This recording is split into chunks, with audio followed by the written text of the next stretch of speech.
Dear partners, WiSER pioneers, ladies and gentlemen present here today at the Women's Pavilion at Expo 2020 Dubai and online, good morning everyone. We're excited to welcome you all today to the first in-person WiSER Wisdom Series. My name is Sheikh Al-Hosani and I'll be your Master of Ceremonies for today's session. Today, our panel is on ESG and the future of business. It will discuss the importance of integrating ESG in business strategies and promoting gender equality, with shareholders and the public at large increasingly expecting businesses to behave in a more socially responsible manner. Sustainable finance and ESG investing is moving beyond a trend and into the mainstream. So how businesses respond to this change could potentially determine their success or failure going forward.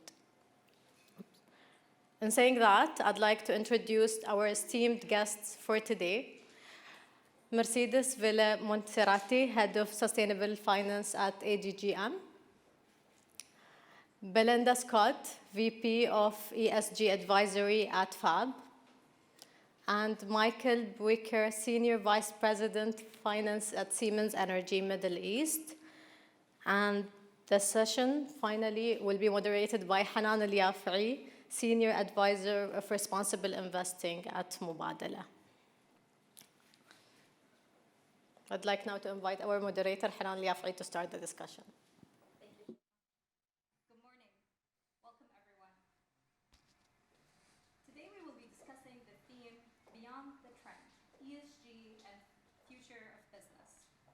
As global discourse has become more heated on the pressing challenges facing the world today, so has the spotlight on businesses and organizations across the world. The role of business in society and the protection of our environment has never been more acute.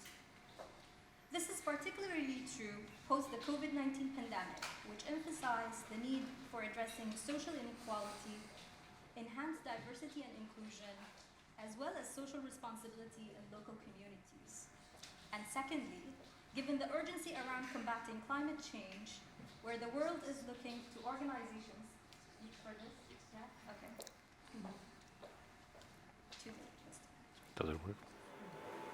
And secondly, given the urgency around combating climate change, where the world is looking at organizations, both public and private, to prioritize climate risk as part of the boardroom agenda.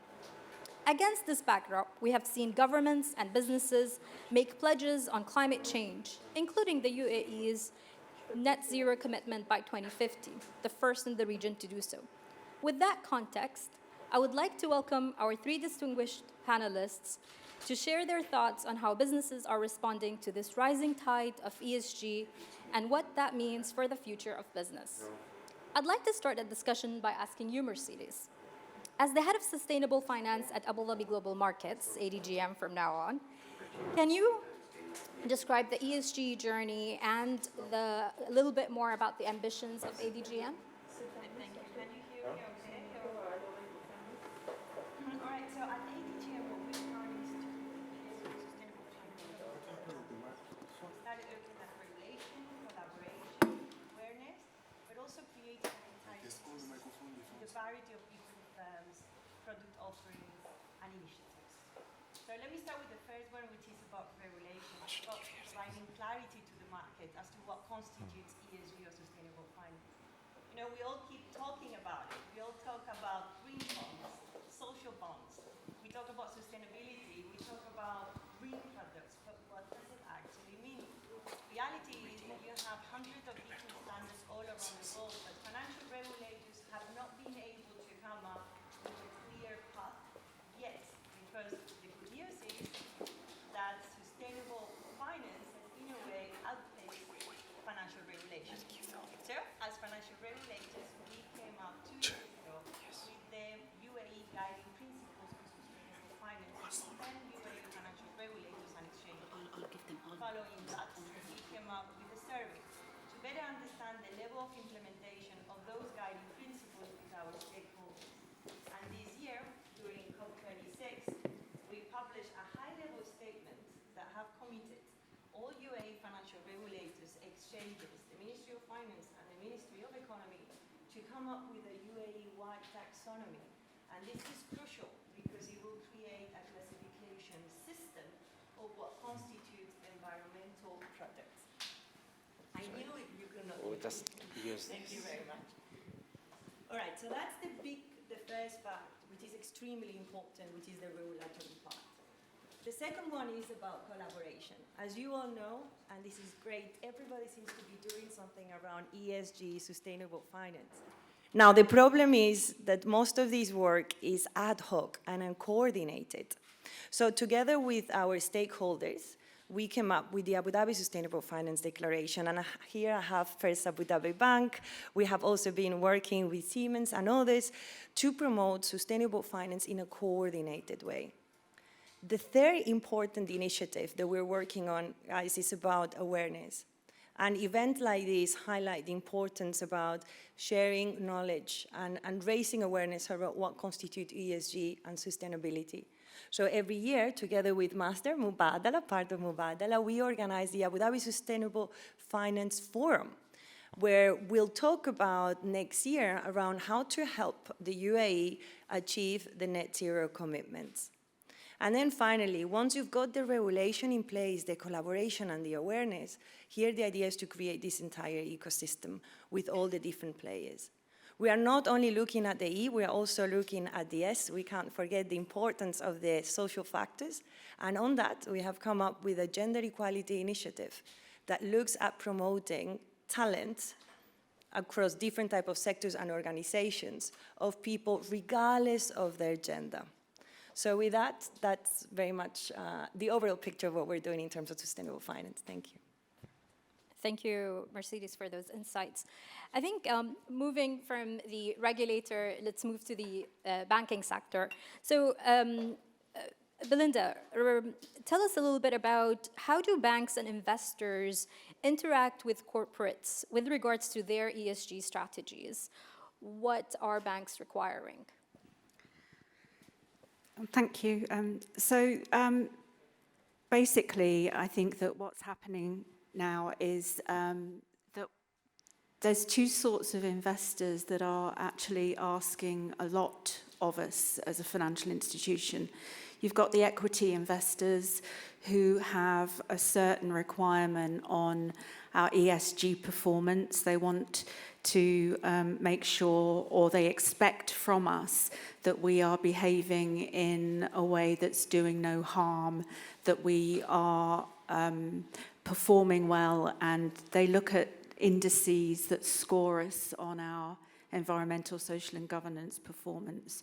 But then you've got the debt investors that are looking at things slightly differently, and then they're looking at the way that we structure our finance, our debt finance, and where they want to use, or they want to give us, we might want to raise finance, and then they want to see that we're using that finance to for projects that are ESG related.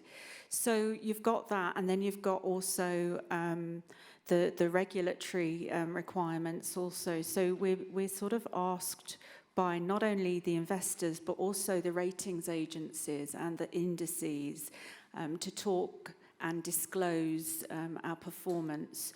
And it's becoming more and more complex because they're deep diving. So they're not looking just at the high level now. As each year passes, it becomes more complex. And I think that one of the things that we've seen and that's been raised is that the OECD is actually questioning some of the ratings agencies and their methodologies to see if they're actually fit for purpose. You know, if you're, for example, if you're performing well in the social and governance space, but you're not doing very well in the environment space, you can still get a good score and a good ranking. So I think that things are changing and they're not going to stay the same. And investors, as they become more knowledgeable and are choosing to invest in organisations or banks that have got a strong ESG strategy, that they're looking more long term. And I see this as a growing and changing field. Thank you, Belinda. Moving on to you, Michael, you're also obviously involved in the ESG space. Can you take us through Siemens Energy's journey of ESG integration from a strategy and operations perspective? Yeah, thank you very much, first of all, for inviting me to this wonderful and elite round of female leaders, female future leaders. So I'm very much looking forward to this dialogue and glad to be here. Siemens Energy actually already has been in the industry of electricity generation, transmission and distribution for more than 160 years. Werner von Siemens invented the electrodynamo principle in 1866.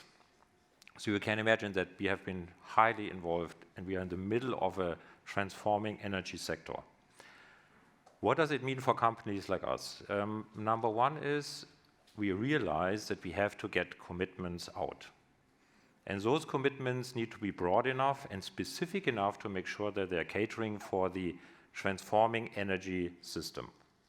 So what we have decided to do is we have decided to pick 5 of the SDGs and make sure that they address affordable and sustainable power generation, that we are addressing equality, gender equality, that we address the social aspects of what we are doing, means zero harm when it comes to our own population, but also to our operations. And that we also address the climate part of it, that would be the electrification or electricity consumption and the net zero, which means the CO2 footprint of our operations.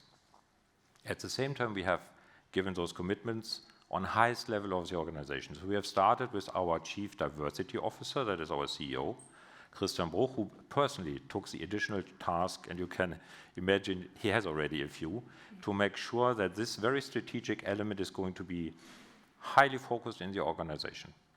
Our Chief Diversity Officer is our CFO, Maria Ferraro, and she makes sure that all our equality-related, diversity-related targets and commitments are also going to be followed up on. This is the starting point. Now, when we talk about implementation, it must become an elementary part of our activities on a day-to-day level to make sure that the commitments that are out are going to be broken down and implemented in the organization. We're talking about 79,000 people across the globe, portfolio of almost 30 billion euros. So you can imagine it takes a lot of focus and a lot of attention to get this done. And we have created a sustainability forum that it's part of the strategic department of Siemens Energy, which shows also the high level of attention and critical elementary that has. And of course, all those people have their counterparties in the various parts of the organization. Finally, we need to report to make sure, as we all know, only what gets reported gets done. Yes. So it is highly relevant that we make sure that we create a solid and robust reporting framework and system that allows us to first measure properly, but also secondly compare properly, not only internally but also outside of our own organization.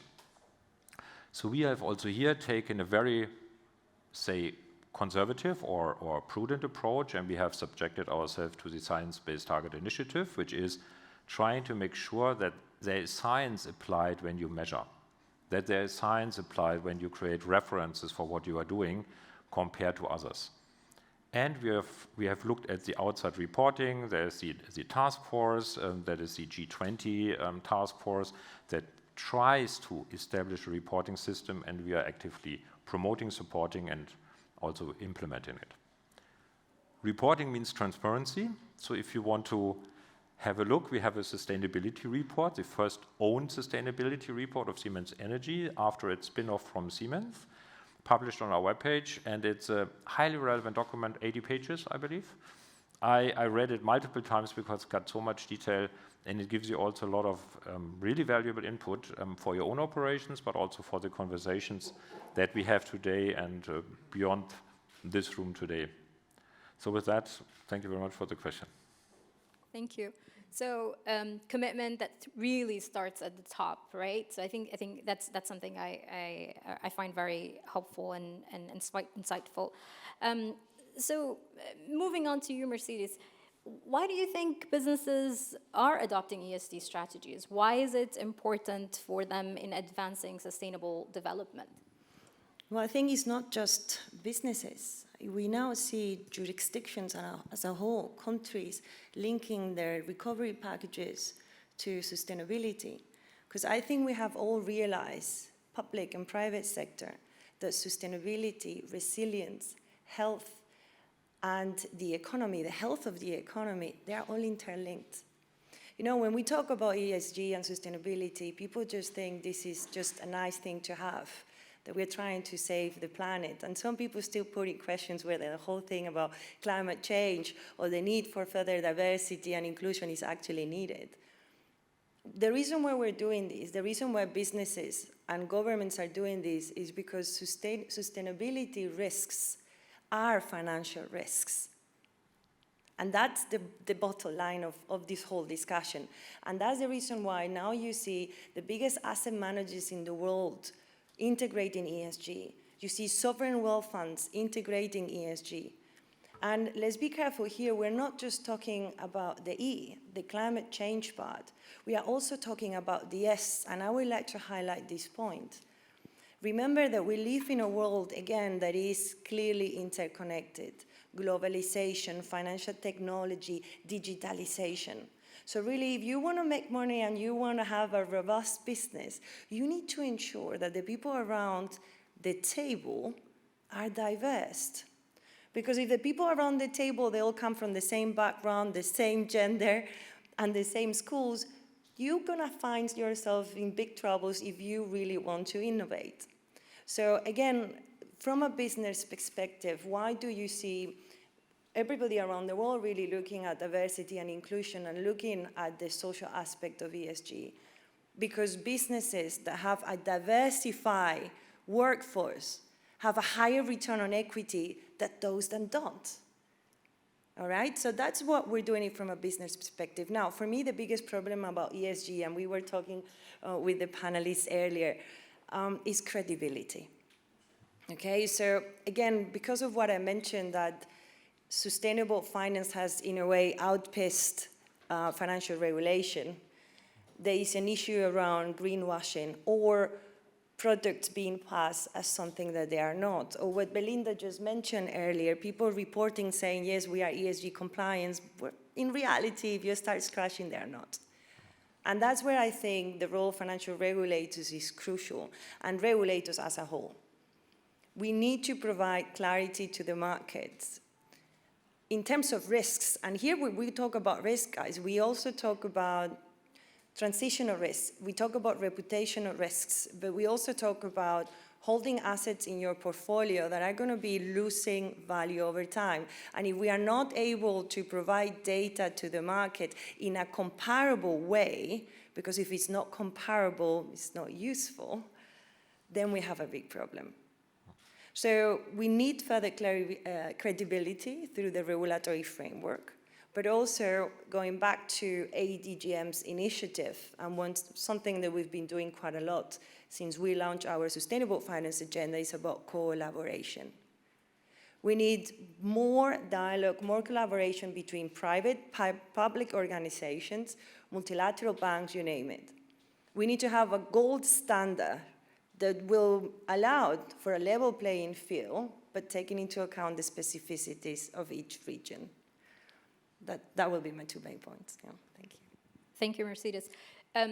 You mentioned the need for credibility, whether it's how you're measuring it or measuring the outcome. So building on that point, Michael, my next question is for you. Can you tell us a little bit about what are the companies actually benefiting from when they're adopting ESG strategies, and then how are they measuring the impact of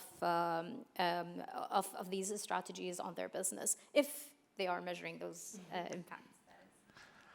Yeah, I would like to build on all that has been said already, and also on what I have started to sketch a little bit at the beginning.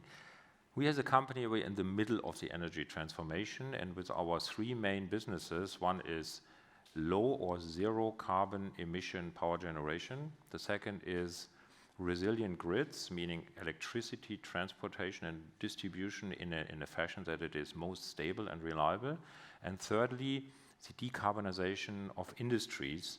We are in the middle of this thinking and of this acting with all what we do.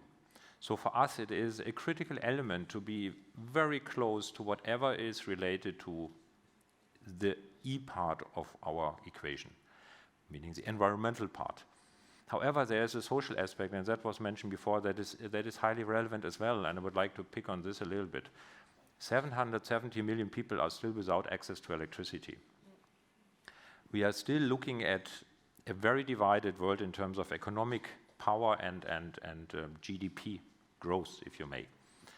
So we need to make sure that in this transition, we are going to not leave behind or discriminate the ones that need still to develop in a more prosperous future, and at the same time support them with technologies that allow them to reduce their CO2 footprint and make sure that societies are prospering at the same time.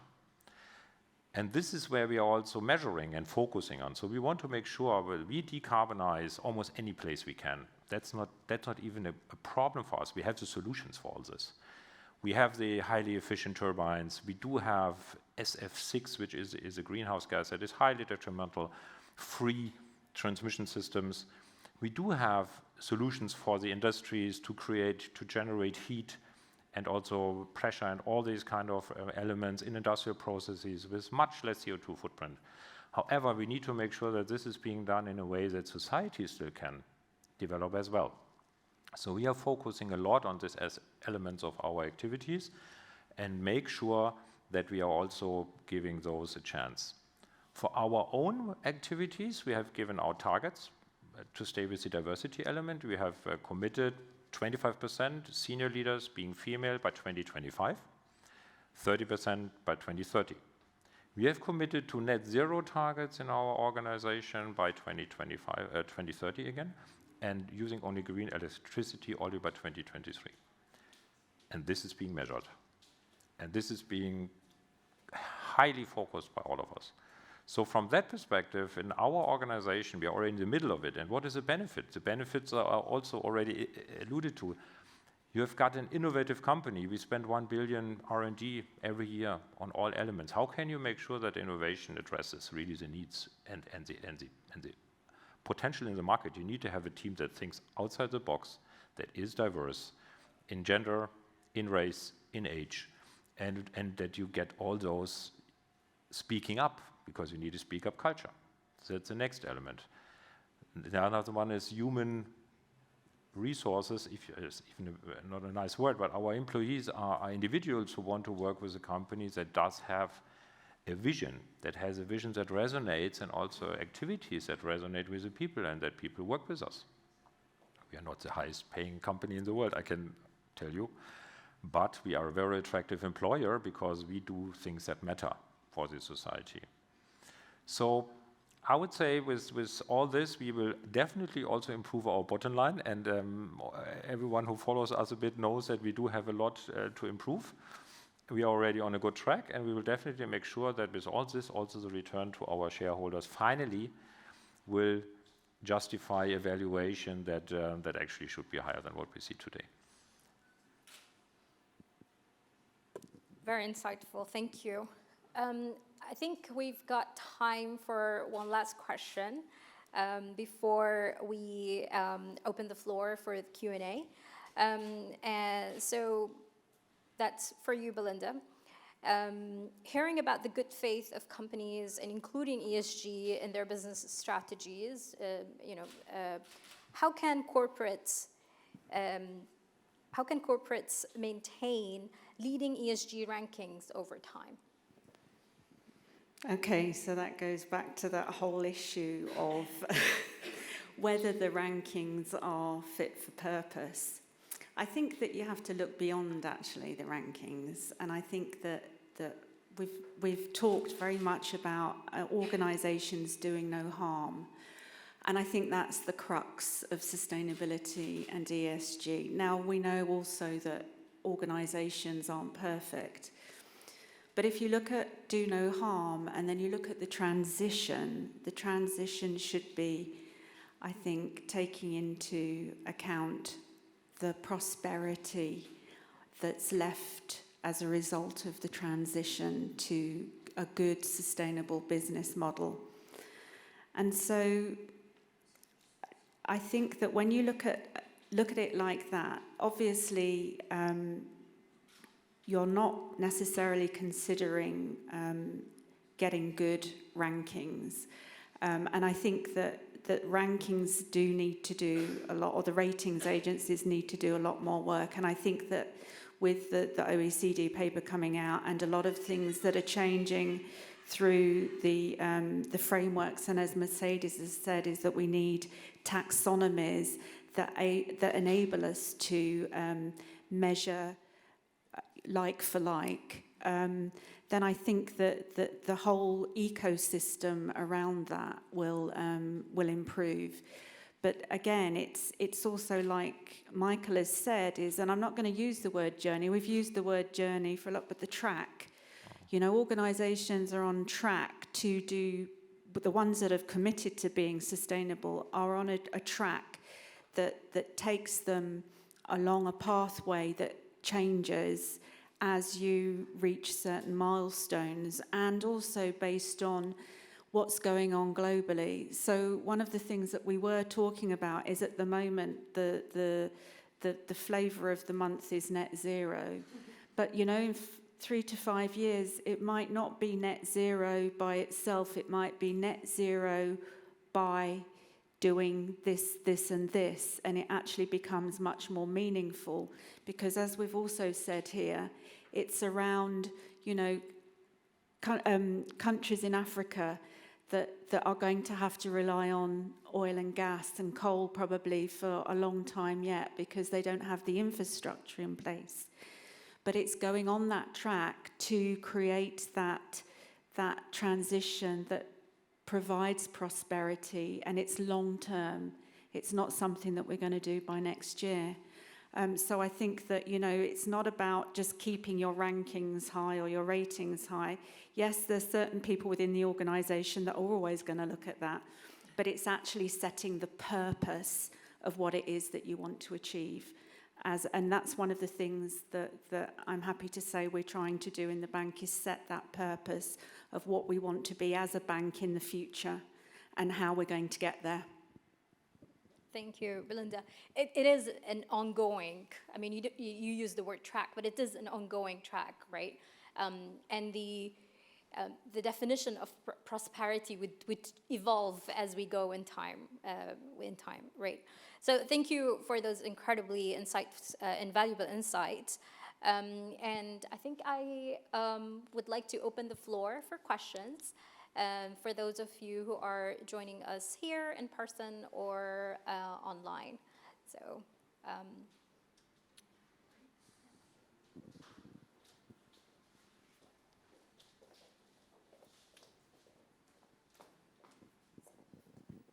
Hi, this is a question for Michael. Michael, you spoke a lot about the net zero and the energy transition and all of that in this ESG framework. And you didn't speak that much about gender diversity, about engagement, and about the human asset parts of it. I know your team is one of the best in class in terms of gender diversity in Siemens Energy and in engagement. So what makes you so passionate about it and so good at it? Well, thank you very much for the credit. What makes me passionate about it is that it is just great fun to work in a team that is diverse. And diverse means pain at one point in time, because you get to know opinions you didn't even think about before. And that's not always easy, because those are typically the ones, of course, you haven't thought about. So you need to start thinking about new dimensions of what you are doing. And this is an element of excitement and challenge that is, I can only recommend anyone to test it and to make sure that you that you expose yourself to these challenging situations, and the outcome is just amazing. If you have a team that is able to speak up, to address issues, to come to new ideas, it makes you powerful as a team, and it makes you proud as one who is able to facilitate this outcome. And I know the people normally also enjoy it, because it's for them also the same, right? They get the same kind of emotional roller coaster that I myself am in. So yeah, thank you for that. Very good question. I hope it stays like this.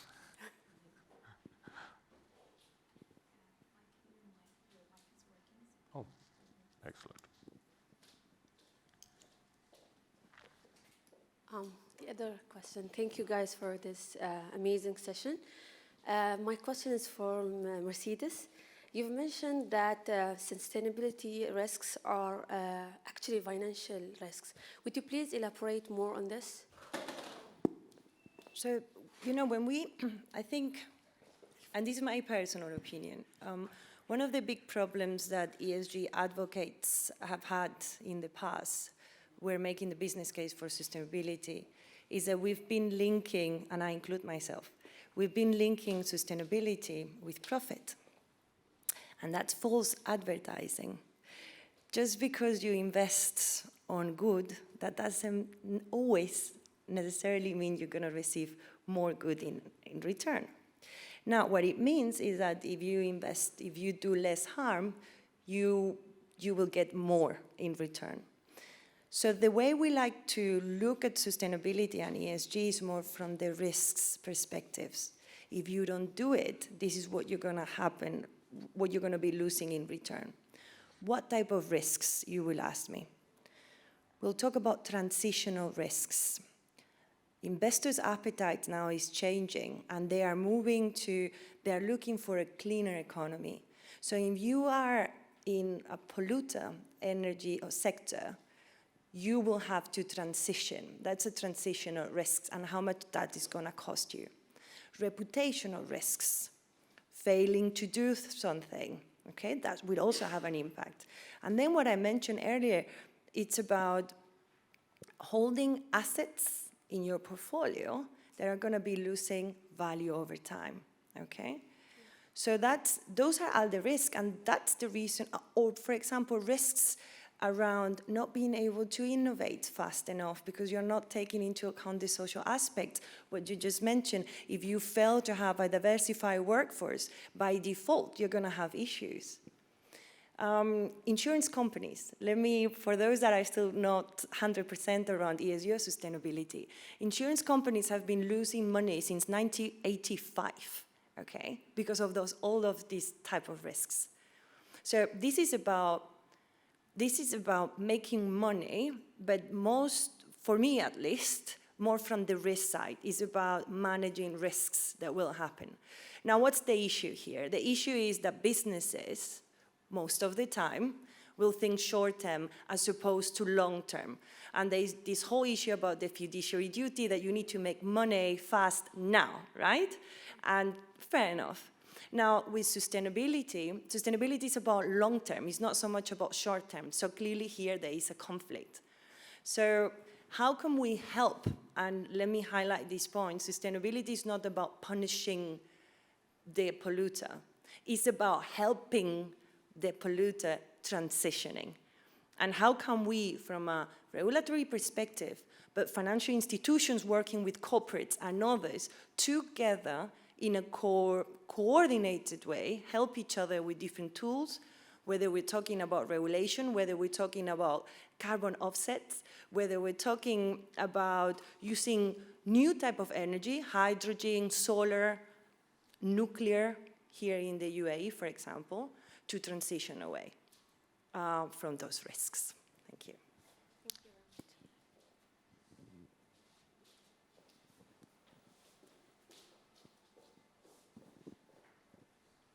Thank you all to all of the panelists for your wonderful contribution. I have a question related to organizations are at different levels of this sustainability journey.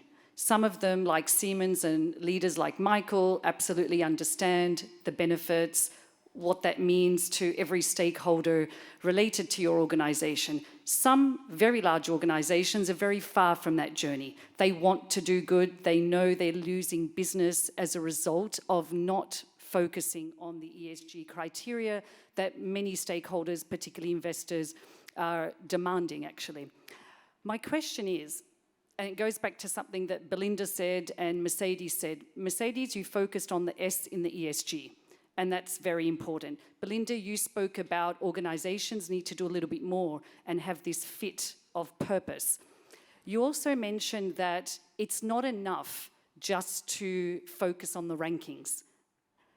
You said that to move forward, we need to start defining the actions specifically that need to be adopted by organizations to actually achieve this level of sustainability. So there's almost this blur between the UN SDG framework, which is open to every organization to use as a tool, and it's measurable, it's standardized across the world.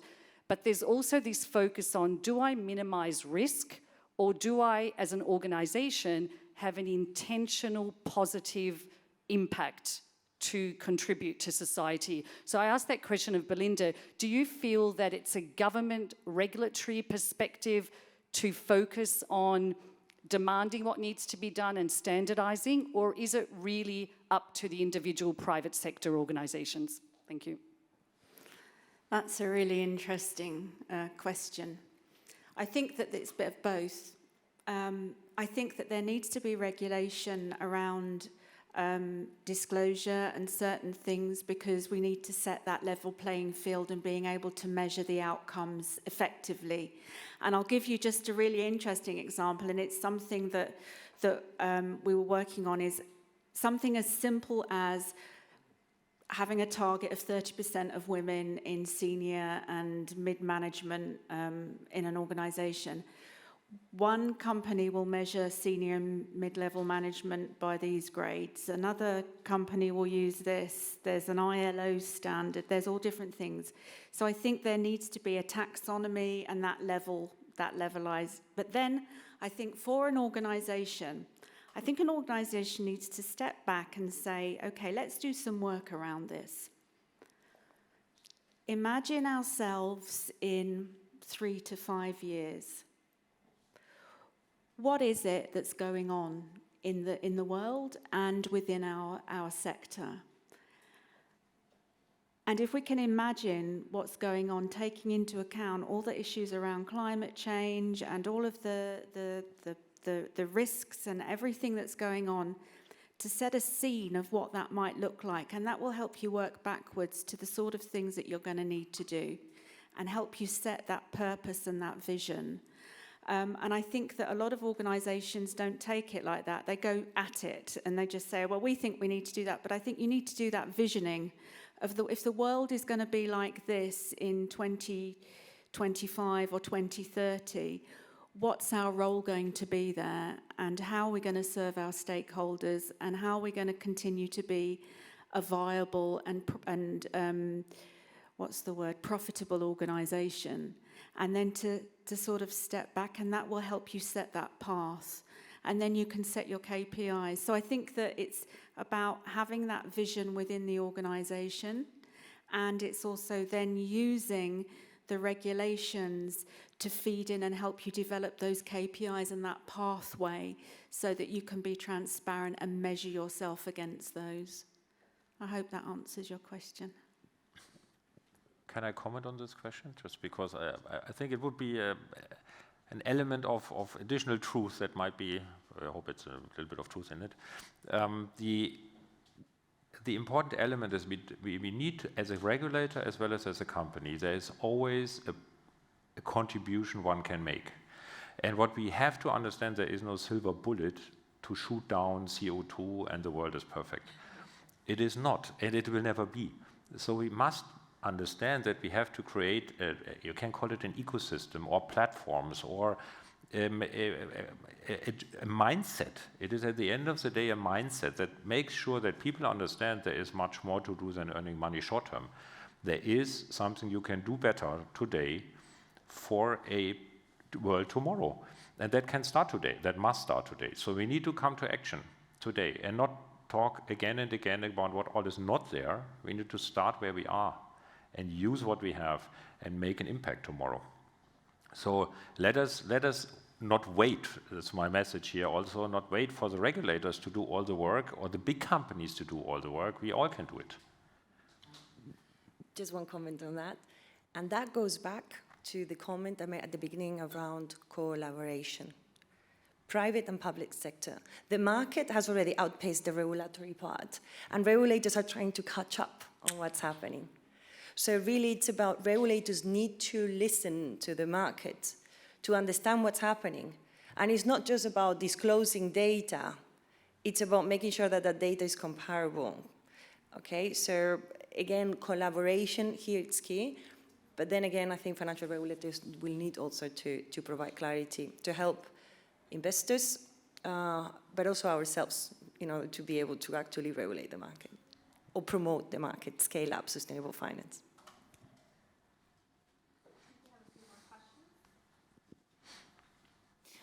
So China is one of the largest contributors to a lot of challenges that our globe faces. I'm inspired by your words today. From each of your private, regulator, and investor, can you, aside from inspiring the leadership of, I don't want to call out one country, but an example of a system that doesn't embrace this idea, can you give a concrete example of how maybe Siemens is working with its investment partners or its efforts as its clientele in China? Can you speak to how ADGM is inspiring the regulators in this particular situation, and perhaps from an investment point of view? Because without everyone at the table, this global issue remains an issue.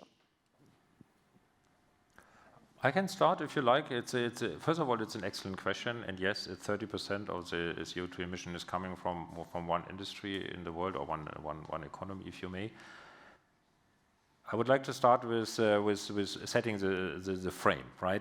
I mean, COP26 was a kind of brought someone to crying because the person understood there is a compromise that he didn't want to do, or that nobody wanted to do, to be taken to make sure that there is the whole world moving in one direction.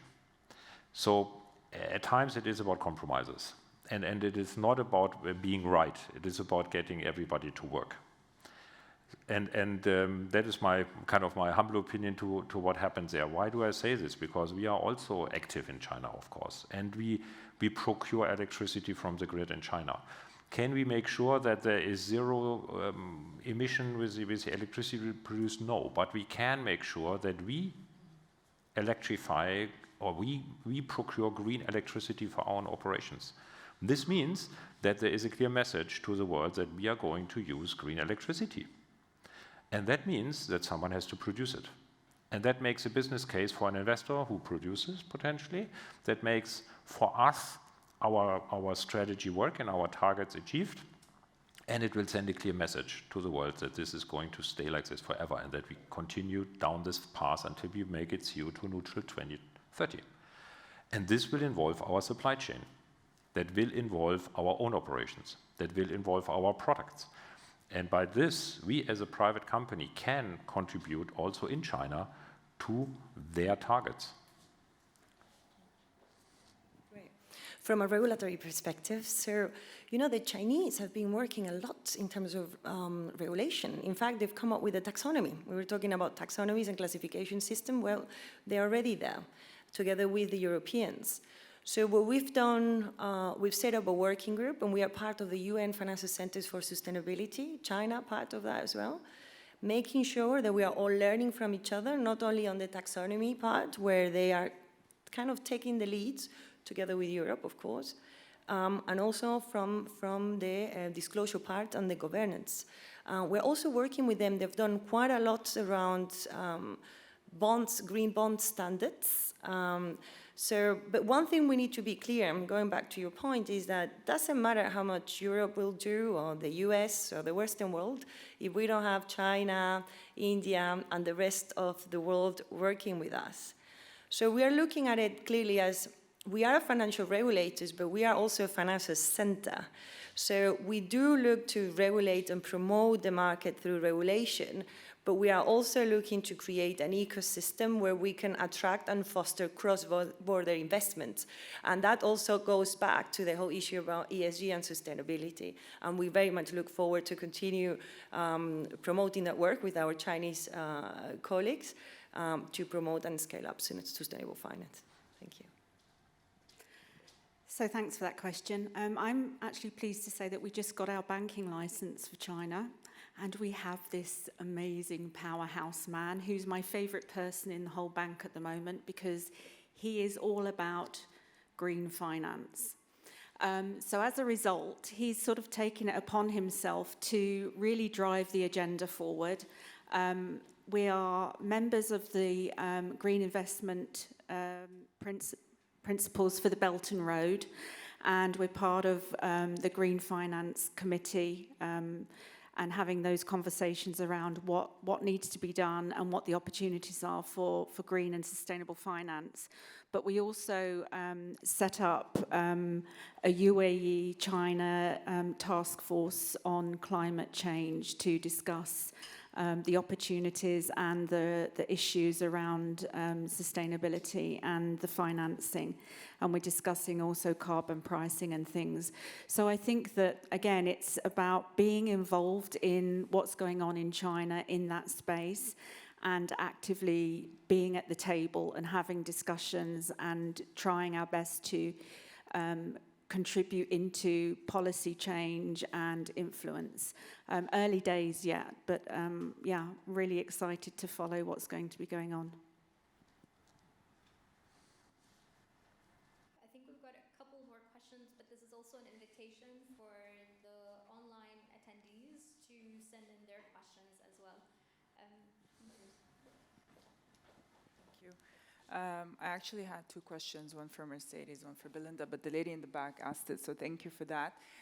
Mercedes, just a question. I know, as ADGM, you've been working a lot on the sustainable finance principles and now the UAE taxonomy, but to what extent are you actually now maybe working with the companies registered in ADGM to make sure that this is being trickled down and really focusing more on implementation?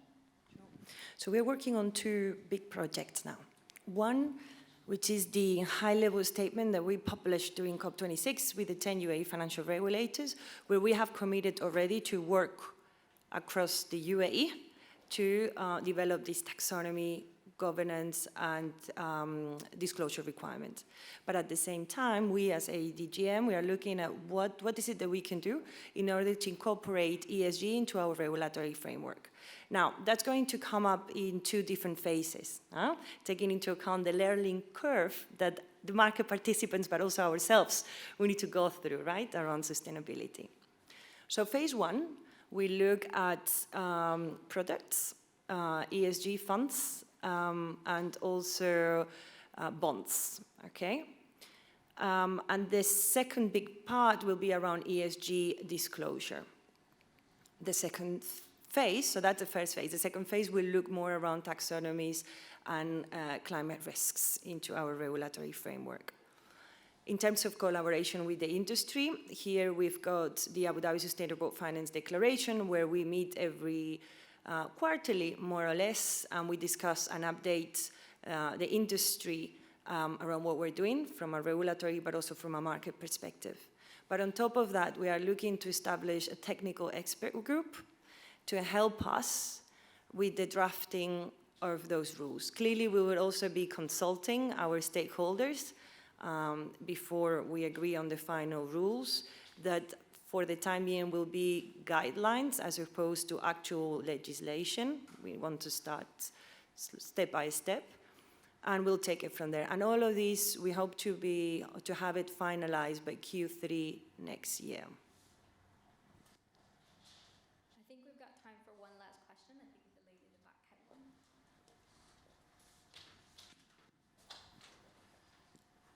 Thank you. I'm Hiba from UN Women. I would like to salute Mercedes for the good collaboration that we're doing on the Gender Equality Working Group. And also, please, I would like to ask Michael and Belinda, When you said about the sustainability report issued at the end of the year, I would love to have a look at that. And also would like to ask you if there is a gender element in that, gender equality, women empowerment included in that. And if so, because talking to many corporates here in the UAE, actually it's not easy to report and measure the progress towards gender equality and women empowerment within the workplace and within the community and the marketplace. So it would be really enlightening if we can hear from Siemens how they're doing that. And also the FAB as well. Thank you. Sure. To start with the commitment that is out and that is firm and fixed, and this is board commitment, and our managing board, by the way, is also incentivized in the private, in the income on achieving those targets. And one of those targets is to achieve 25% women participation by 2025 and 30% by 2030. This is on board level. We are not stopping on this level. We are also having multiple programs towards diversity. That includes also that we make sure that we post positions whenever we have an opening, that we see that we first of all staff the panel diverse, so that we have already in the selection process a good element of diversity when evaluating candidates, and also then we attract candidates to join on such a post or apply for a role, that we also make sure that there is a level of diversity in it. And I can assure you that all the senior leaders in the organization are very much behind this concept and behind the idea to increase equality. In this region, it is more difficult, to be very honest, to achieve gender equality soon, because many of the professions we are hiring are not really very, I would say, they're not, already at the university level there is a mismatch of kind of expectation, or it's not an equal starting point, put it this way. We are an engineering company, so we are looking at a profession that is for whatever reasons, is dominated by male. So we try to get over this problem by having a very close look at each and every single female engineer we have in our organization, to make sure we really give the best chances there, and also make sure that in other places of the organization we have a higher share where we can, in a more easy way, come to the equal level, I would say. What is also important, diversity is not only female related. It is much more than that. It is nationalities. It is of course age. It is backgrounds. So we also want to make sure that we give sufficient space to other forms and kind of measures of diversity. And finally, equal pay is an important element, and we also focus on this much more, and we have gladly senior leaders in the organization who also support us with that, which means it is of course costing some extra money in some places, because you will want to bring the not equally paid part of the population on a higher level. And that is of course relative to others, and kind of a favorable approach in that sense. It sticks out, so to speak, and we are all aware of this, and we want to promote this development. So we try it from that angle to make sure that equality is going to take place. Also here it's a journey, as always. We are not perfect tomorrow, but we try to get there. I hope that answers your question. Otherwise, happy to look into this later again. Okay, so on a personal level, this is a really important issue for me. And I'd say that until we get equity, we're not going to have equality. And I think that that's one of the biggest issues. And I think another one of the issues is actually intersectionality. So if you're actually trying to look at gender, you've got the intersection of, you know, social and economic background, you've got the education levels, you've got all sorts of things, nationality, all sorts of things. And I think that looking at diversity and inclusion is much more complex than just saying we've got 50% men, 50% women, because, you know, if you've got 50% men in senior roles and 50% women in you know, low roles, then that's not equality. So in terms of what FAB's doing, this is one of the things that we've just we've been doing is working on our strategy that is also embedded within the corporate strategy of the bank. And we've actually set up one of the verticals that we're working on is diversity and inclusion, to understand what that actually means. And it isn't about, yes, okay, so we've got women that are being, you know, part of the board development program, Aurora, that's very nice. And we've got, you know, we're trying to bring Emirati women along, and we've got certain things, but actually we need to dig a lot deeper and look at it also in terms of diversity as well. And we're looking at it externally. So we're not just looking at it in terms of have we got all these women, but actually, what about women that we're banking? You know, are we an inclusive banker? And what are the problems or the issues of marginalised and vulnerable groups within our customer base or within the UAE? So it's actually a big piece of work. Probably be reaching out to you at some point, because it is about those nuanced approaches. And I know that UN Women have got that fantastic tool there that I think would be, you know, something that would be really worth looking at. So yeah, it's trying to bring that forward, but understanding the complexity, so that when we do set the strategy and the pathway for this, that it's authentic and it's real, if that makes sense. Yeah. Just one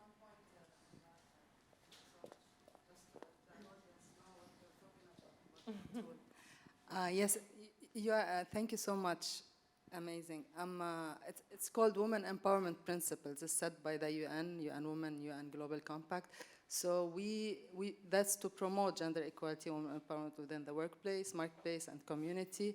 So this is a framework actually to guide corporates and government, mainly private sector and semi-governmental, to implement these measures within their organization. So we are happy, however, we have 130 signatories of the Women Empowerment Principles in the UAE, which is the highest in the region.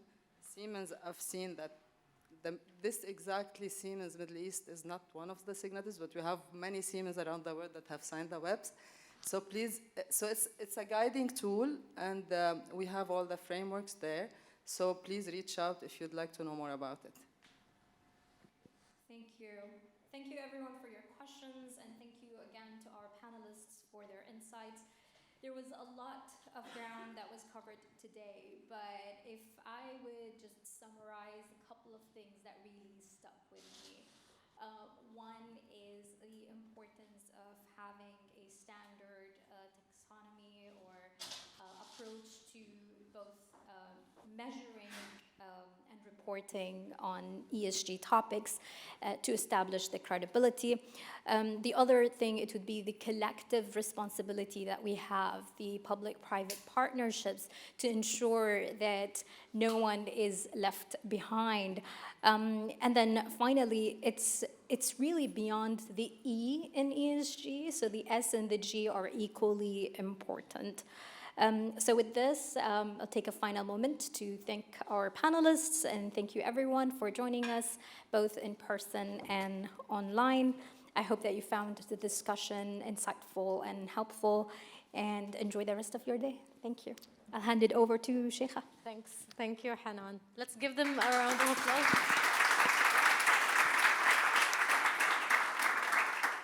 Thanks again to our esteemed panelists, Mercedes, Michael, and Belinda, for this amazing discussion, and Hanan for moderating this session.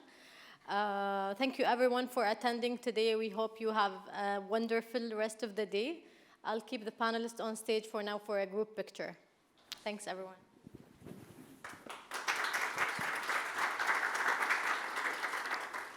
Do we have to stand up? Can we stand for a group picture? And I'd like to invite Zainab Al Ali, the head